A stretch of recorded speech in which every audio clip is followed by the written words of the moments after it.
Cyrus Jirongo alikuwa mwanasiasa na mfanyabiashara maarufu ambaye pia alipata umaarufu katika siasa za nchi kuanzia miaka ya 90.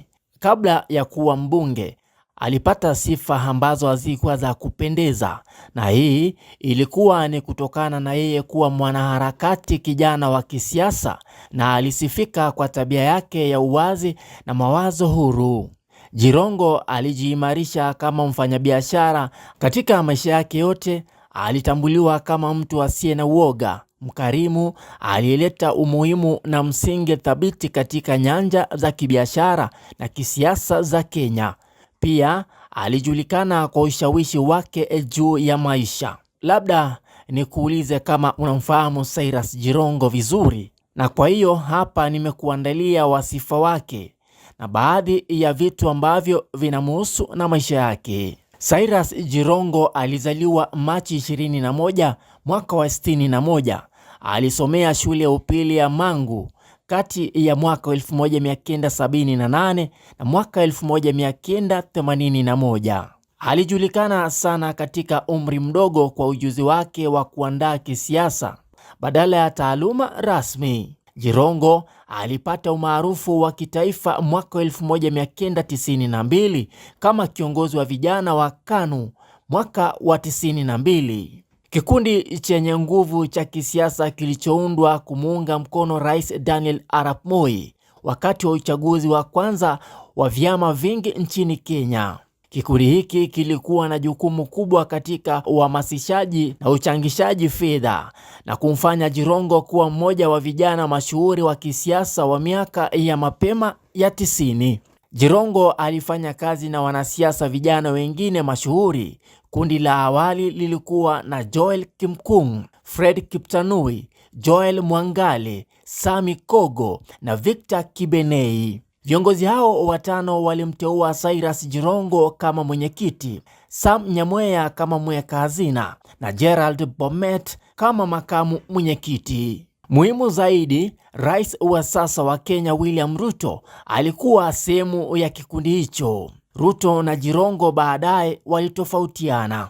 Jirongo alijulikana kwa maisha yake ya kifahari wakati wa enzi zake. Kabla ya kushika wadhifa wa kuchaguliwa, Jirongo aliwahi kuwa mwenyekiti wa klabu ya soka ya AFC Leopards mwaka wa 91.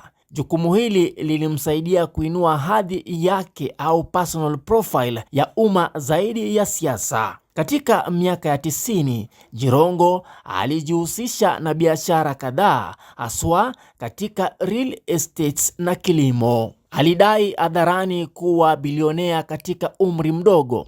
Mnamo mwaka 1997, Jirongo alichaguliwa kuwa mbunge wa eneo bunge la Lugari.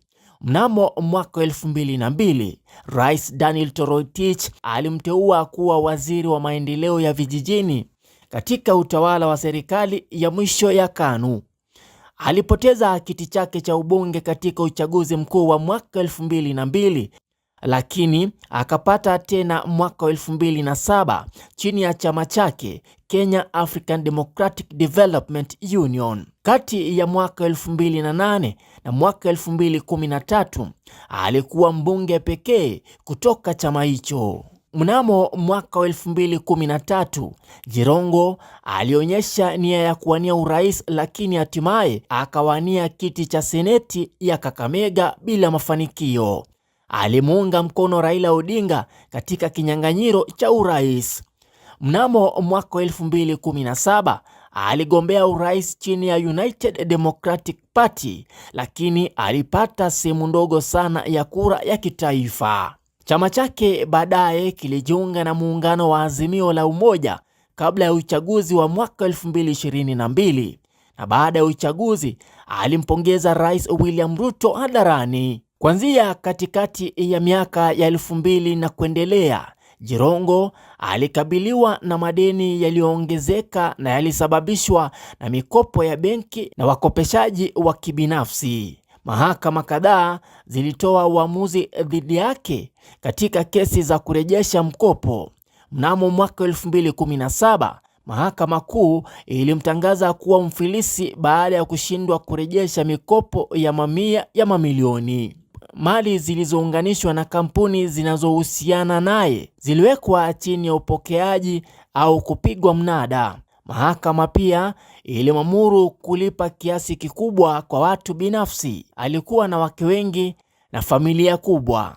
Kila mara alizungumza hadharani kuhusu kuwa na wanawake kutoka jamii tofauti tofauti. Mnamo mwaka 2025, Jirongo alifariki katika ajali mbaya barabarani asubuhi ya Jumamosi, Disemba 13 mwaka 2025. Ripoti zilionyesha kuwa gari alilokuwa akiendesha liligongana uso kwa uso na basi lililokuwa likielekea upande mwingine. Alifariki papo hapo kwenye ajali mbaya ya barabarani katika barabara kuu ya Nairobi Nakuru. Ajali hiyo pia iliwaacha abiria kadhaa waliokuwa wakisafiria katika basi hilo kujeruhiwa.